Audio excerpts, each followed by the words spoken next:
반갑습니다. 워칩입니다. 오늘은 쿼츠 시계를 하나 소개할까 하는데요. 네임에서부터 호불호가 갈리죠. 바로 시노비란 브랜드이고 클레어의 하이드로스케이프 H1을 오마주한 SMB1249란 모델입니다. 사실 이 시계는 제가 사려던 게 아니었습니다. 주문한 제품은 원래 SMB1240이었는데 셀러가 1249 모델을 잘못 보냈거든요. 하이드로스케이프와 흡사한 디자인의 1240을 구경해보고 싶었는데 다이얼 디자인이 완전히 다른 1249를 받았을 땐 좀 짜증이 났는데 나름의 리뷰를 해보고자 교환 없이 그냥 수용하게 되었습니다. 일단 이 모델은 두 가지 컬러 바리에이션이 있는데 블랙과 옐로우이고 리뷰하는 제품은 실버 케이스의 블랙 다이얼 모델입니다. 가격은 24.95달러로 약 3만원 정도에 판매하고 있죠.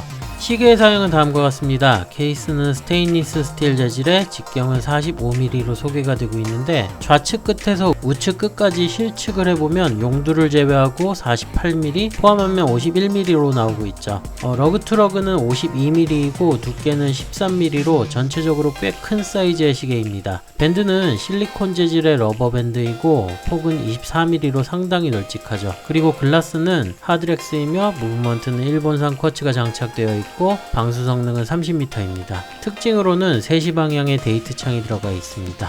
자세히 살펴보겠습니다. 이 시계는 쿼츠 시계치고 상당히 묵직한데 무게가 108g 정도이고 러버밴드 모델치고는 꽤 무게감이 있는 시계이죠. 이유는 케이스입니다. 저가의 텅텅 빈 알로이 케이스가 아니라 브러시드 처리된 꽉 찬 느낌을 주는 스테인리스 스틸 케이스이죠. 3만원짜리 저가 모델치고는 케이스 품질이 좋아 보입니다. 이 케이스 부분이 클레어란 시계의 하이드로스케이프와 흡사한데 큼지막하게 가로로 늘어진 타원형 케이스에 두꺼운 원형 베젤이 단차를 이루고 있고 12시, 3시, 6시, 9시 방향에 45도로 꺾인 면 처리가 되어 있어서 보다 입체적이고 다각형의 구조를 만들어내고 있죠. 베젤은 아쉽게도 고정형이고 깎인 면에 15, 30, 45분 표기가 있고 12시 방향에는 마크가 들어가 있습니다. 베젤 위 평평한 면은 바형 인덱스가 음각 처리되어 있고 12시 방향에는 역삼각형 야광이 들어가 있죠.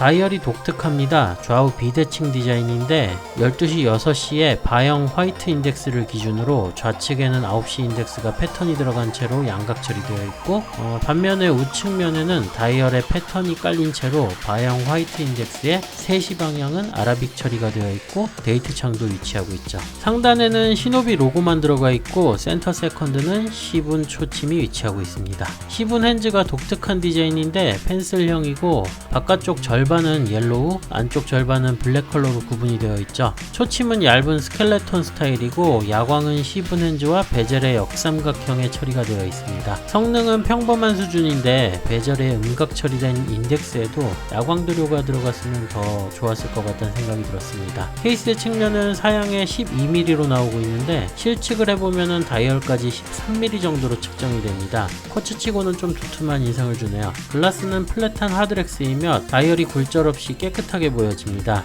용두의 측면에는 돌기 패턴이 들어가 있고 윗면에 따로 각인이 없으며 사이즈는 적당히 크고 작동은 수월합니다. 용두를 2단을 뽑으면 시분 조절이 되고 1단에서는 날짜 조절이 가능하죠. 모두 무리 없이 잘 작동하고 있었습니다. 후면을 살펴보면 스크류백 케이스이며 중앙에 로고와 모델명을 중심으로 재질 무브먼트 방수 표기가 되어 있죠. 케이스백을 오픈해보면 일본 미오타사의 2115 쿼츠 무브먼트가 장착된 것을 확인할 수 있습니다. 데이트 창이 들어간 일반적인 쿼츠이며 많이 사용되는 안정적인 무브먼트이기도 하죠. 다음은 밴드입니다. 밴드는 블랙의 실리콘 재질이고 표면에 패턴이 들어간 디자인이죠. 얼핏 보면 자동차 타이어 같은 단차가 있는 독특한 러버 밴드입니다. 전체적으로 재질은 나쁘지 않은데 실리콘 밴드의 고질적인 문제인 먼지가 달라붙는 점이랑 패턴의 단차 틈으로 먼지나 이물질이 많이 낄 수도 있어 보이죠. 상황에 따라서는 밴드 교체를 해보는 것도 나을 듯 싶습니다. 밴드의 폭은 24mm로 상당히 큰데 드문 사이즈는 아니긴 하죠. 그만큼 버클도 큽니다. 끝자락에 S 심볼이 들어가 있는데 후면을 보면은 마감이 썩 좋아 보이진 않습니다.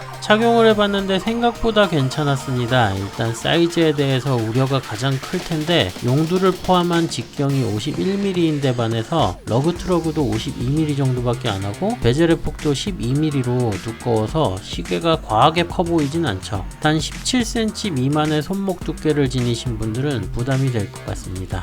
시계의 재질이 합금이 아니라서 그런지 무게감도 있고 싸구려 같다는 느낌은 전혀 들지 않죠. 다이얼 디자인이 좀 별론데 원래 구매하려 했던 1240 모델을 선택했다면 전체적으로 나쁘지 않은 디자인일 것 같습니다. 이 시계에 대한 제 평가를 말씀드리자면 안 사도 된다, 고려해볼 만하다, 최종 후보에 올린다, 꼭 사야 한다 해서 저는 고려해볼 만한 시계라고 평가하고 싶습니다. 오늘은 장점부터 말씀드리죠. 가장 좋은 부분은 케이스입니다. 기대 이상으로 마감도 좋고 디자인도 유니크하죠. 케이스뿐만 아니라 다이얼의 디자인이나 밴드의 패턴들도 유니크하긴 한데 이 부분은 호불호가 갈릴 것 같아 보입니다. 반면에 단점은 조금 큰 사이즈와 디자인에 비해 턱없이 부족해 보이는 방수 성능, 그리고 시노비라는 이름입니다.